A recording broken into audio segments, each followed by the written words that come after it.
The design of planned attacks on buildings inside the U.S. and how operatives were directed to carry them out. That is valuable information for those of us who have the responsibility to protect the American people. He told us the operatives had been instructed to ensure that the explosives went off at a point that was high enough to prevent people trapped above from escaping. He gave us information that helped uncover Al-Qaeda cells' efforts to obtain biological weapons.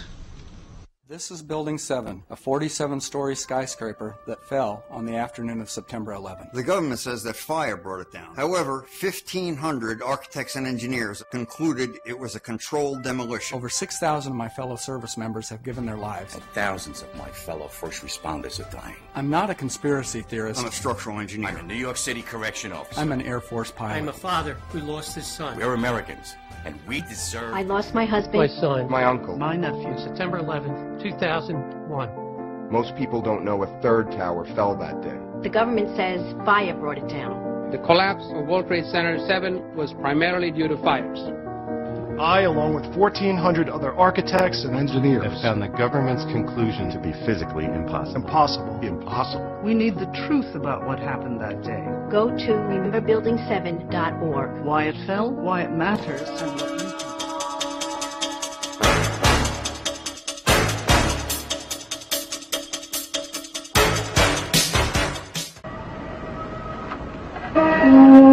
Many years ago, in a land called Egypt, there lived a very mean king. Egyptian kings were called pharaohs.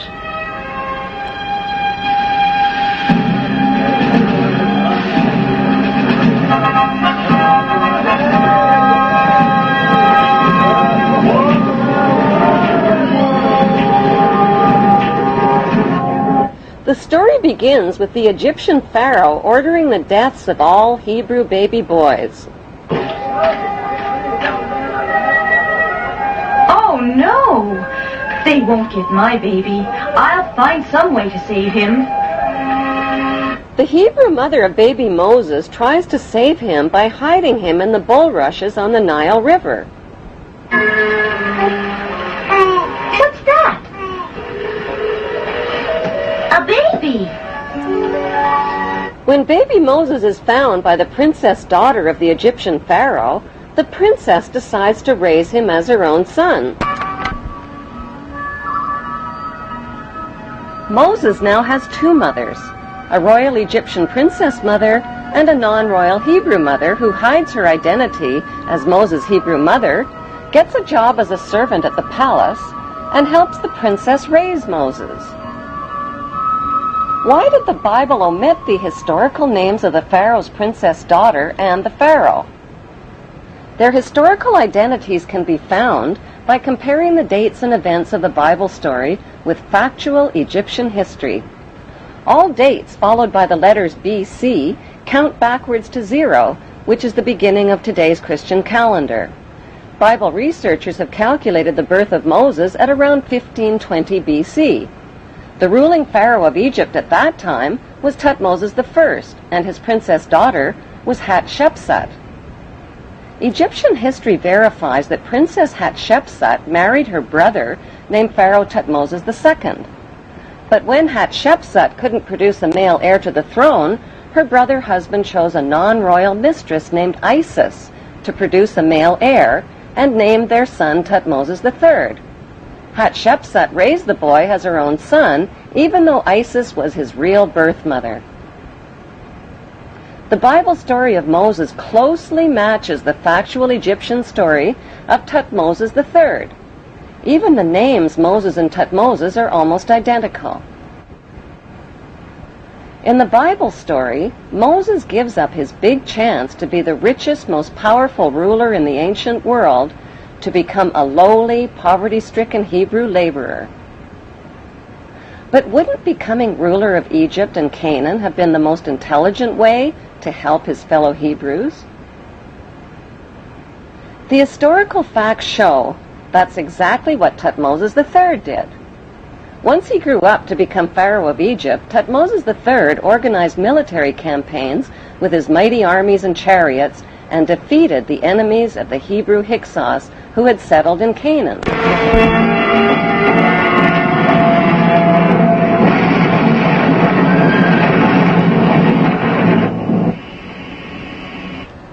After his famous Battle of Megiddo in Canaan in 1479 BC, Thutmoses installed district governors in garrison cities throughout Canaan.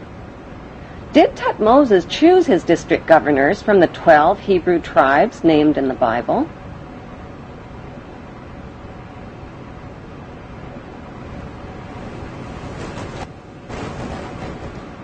Is it just a coincidence that today's Temple of Isis, located on the Isle of Philae in Egypt, has the same name as Thutmoses' mother? Some suggest that Thutmoses III built the original Temple of Isis to honor his Hebrew mother, who was named after the goddess Isis, and that the temple was later restored by the Ptolemy kings. An inscription inside the temple identifies Isis as the mistress queen of Egypt. Today, Thutmoses III is immortalized in stone in the corporate city-state of London, right next to his Egyptian obelisk honoring the pagan Egyptian god Amun. Why has UNESCO and others spent billions of dollars and years of labor moving the massive tonnage of the Isis temple and obelisks honoring the pagan god Amun? The answer lies within the continuing Bible story. After the Hebrews settled in the land of Canaan, they renamed it Israel. Their king, King David, reigned for 50 years. Egyptian history reveals that Pharaoh Susenes also ruled Canaan for nearly 50 years, at the same time as the biblical King David. Both battled the same enemy called the Sea People or Philistines.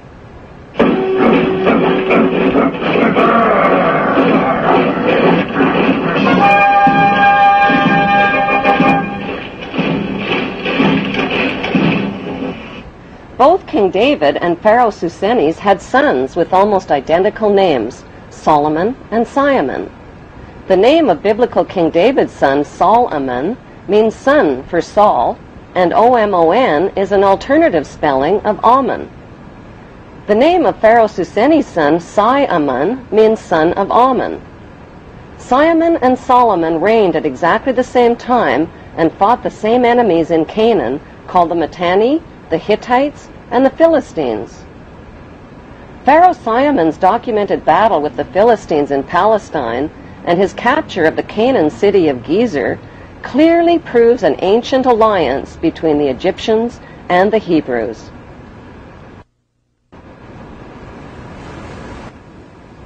The famous King Solomon's temple in Jerusalem means Temple of the Sun God Ammon. According to the Talmud, King Solomon used the dark power of his magic ring to conjure up demons to help him build his temple.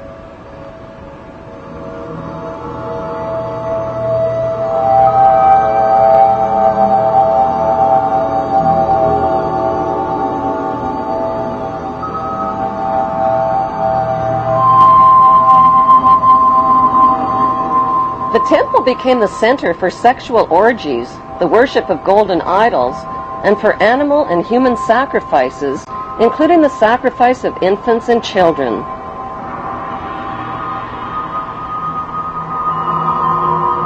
The biblical Ark of the Covenant was stored inside King Solomon's temple. The Ark had 4 gold rings built into its 4 corners, each representing the 4 corners of the earth over which descendants of the biblical Abraham are destined to rule. Since archaeologists claim the biblical King Solomon was no more real than the evil wizard Saruman from the movie Lord of the Rings, who built King Solomon's temple?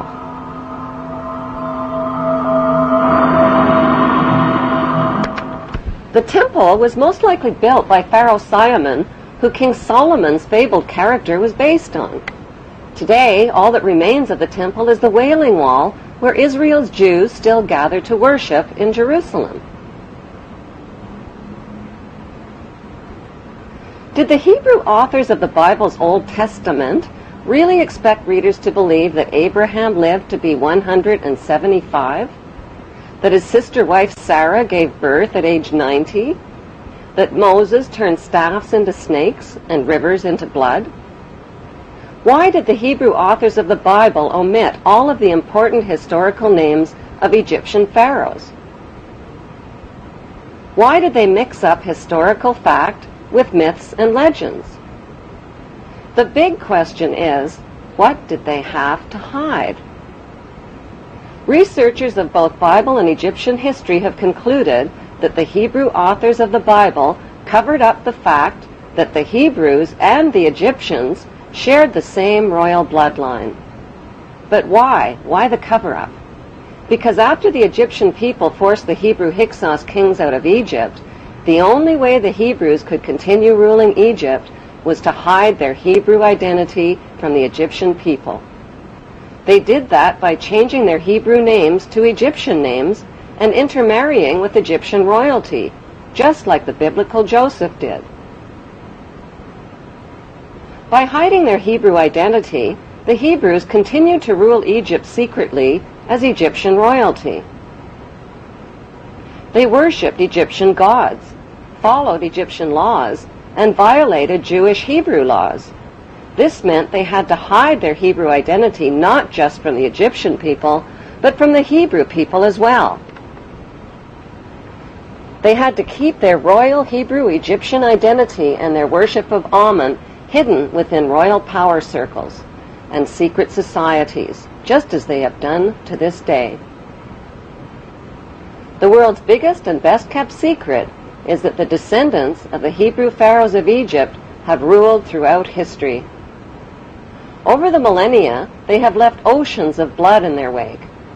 They have murdered, cheated, slaughtered, robbed, colonized, and enslaved to fulfill their biblical covenants for an eternal throne and one world empire.